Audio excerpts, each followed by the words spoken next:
Hey guys, तो कैसे आप सभी। मैं प्रीति आप सभी का स्वागत करती हूँ आपके अपने यूट्यूब चैनल स्टडी पॉइंट पे।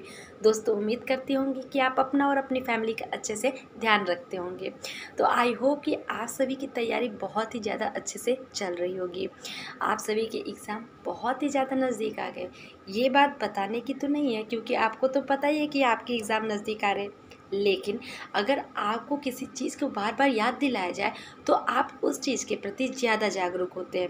यानी कि इसलिए मैं आपसे ये बार बार बोलती रहती हूँ कि आपके एग्ज़ाम बहुत ही ज़्यादा करीब आ गए हैं। चलिए, तो आज की टॉपिक क्या है, बात करते हैं कि जो हमारा आज का टॉपिक है ना, वो MCQ से रिलेटेड है। तो MCQ की बात करते हैं।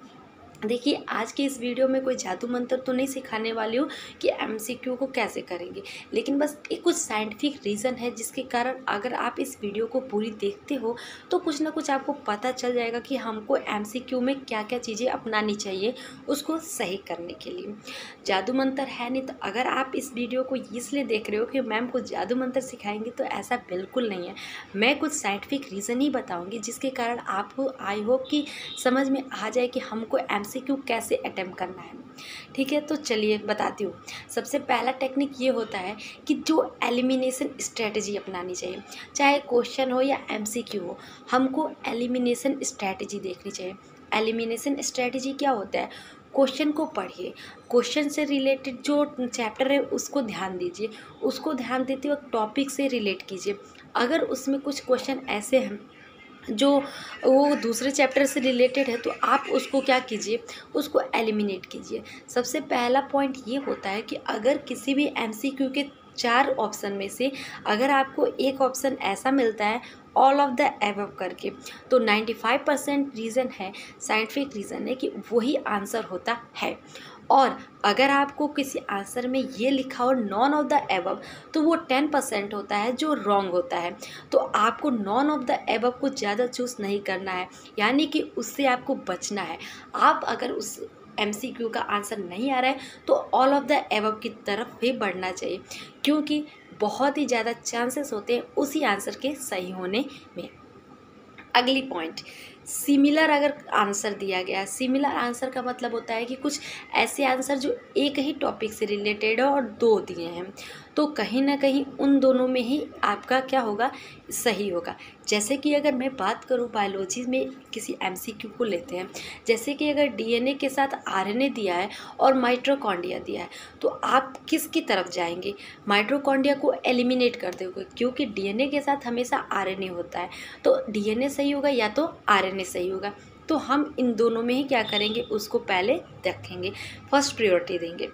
तीसरा ऑप्शन, अगर तीसरी पॉइंट की मैं बात करूँ तो कि MCQ जो होते हैं ना, उसे बहुत सारे MCQ होते हैं ऐसे कि हमको लगता है कि ये वाला MCQ यानी कि A भी सही है, B भी सही है, C भी सही है और D भी सही है। तो उसके लिए आपको क्या करना पड़ेगा, उसके लिए आपको सबसे पहले क्वेश्चन को अच्छे से पढ़ना पड़ेगा।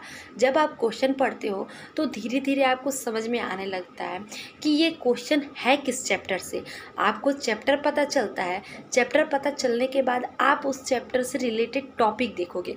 अगर ऑप्शन में उस चैप्टर के रिलेटेड टॉपिक्स में से कोई MCQ वर्ड दिया है तो आप उसको ज़्यादा प्रेफर करोगे, तो आपको धीरे धीरे पता चल जाएगा कि इस क्वेश्चन का आंसर भी क्या होता है। नेक्स्ट टॉपिक, अगर नेक्स्ट पॉइंट की मैं बात करूँ तो 70 से 80% ऑप्शन आपको नहीं आ रहा है, A भी नहीं आ रहा है, B भी नहीं आ रहा है, C D, मतलब समझ ही नहीं आ रहा है कि इसमें से लगाऊं कौन।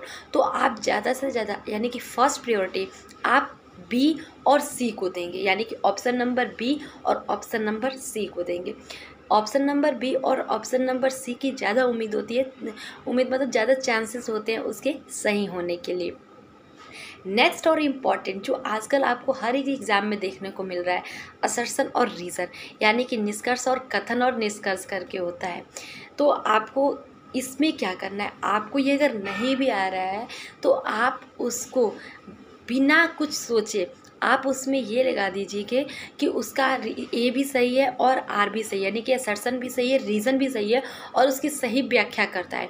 यानी कि जो फर्स्ट ऑप्शन देता है यही देता है कि दोनों सही हैं और उसका व्याख्या भी सही है। आप उसी को लगाइएगा, क्योंकि बहुत ज़्यादा चांसेस होते हैं इसी के सही होने के। यानी कि असर्शन रीज़न में अगर मैं बात करूँ तो आपका यही लगाना है, क्या लगाना है कि असर्शन और रीज़न दोनों सही है और रीज़न जो होते हैं असर्शन की सही व्याख्या कर रहा है। ठीक है, तो ये एक छोटी सी बात आपके लिए थी कि एमसीक्यू के लिए ट्रिक क्या अपनाएं। तो कुछ नहीं अपनाना है, आपको यही सब पॉइंट को फॉलो करना है और आप उसको अपने एग्ज़ाम में लागू कर सकते हैं। अगर आप देखिए, बहुत से लोग तो हर एक वीडियो देख लेते हैं लेकिन उसको यूज़ नहीं करते। आप अगर उसका यूज़ नहीं करोगे तो आपको पता कैसे चलेगा कि सामने वाला जो कह रहा है वो सत्य है कि नहीं। ठीक है, आप फाइनल बोर्ड में ना करके कम से कम अपने प्री बोर्ड में तो कर सकते थे। लेकिन मैं गारंटी देती हूँ कि ये सब रीज़न, जैसे कि असर्शन रीज़न वाला, ये तो सबसे ज़्यादा ही क्या होता है, इम्पॉर्टेंट होता है और हर एक एग्ज़ाम में आता ही आता है। तो आपको इसके लिए तो कम से कम यही लगाना है कि दोनों सही है और उसकी व्याख्या भी सही है। ऑल ऑफ द एबव की तरफ भी आप बहुत ही ज़्यादा जा सकते हो, 95%। अगर आपको कोई ऑप्शन, मतलब आपको एमसीक्यू का आंसर नहीं आ रहा है, तब की बात है कि आप ऑल ऑफ द एबव तक जा सकते हो। और जितने भी मैंने पॉइंट बताए आप उसको ध्यान से सुनिएगा और उसको क्या कीजिएगा, एक बार अपना के देखिएगा। ठीक है दोस्तों, तो आप अपनी तैयारी पर एकदम जान जोर लगा दीजिए, क्योंकि आपके एग्ज़ाम आ गए हैं फिर से करीब। तो मिलते हैं अपनी ऐसी एक मोटिवेशनल वीडियो, यानी कि एक प्यारी सी वीडियो के साथ। तब तक के लिए बाय बाय, टाटा।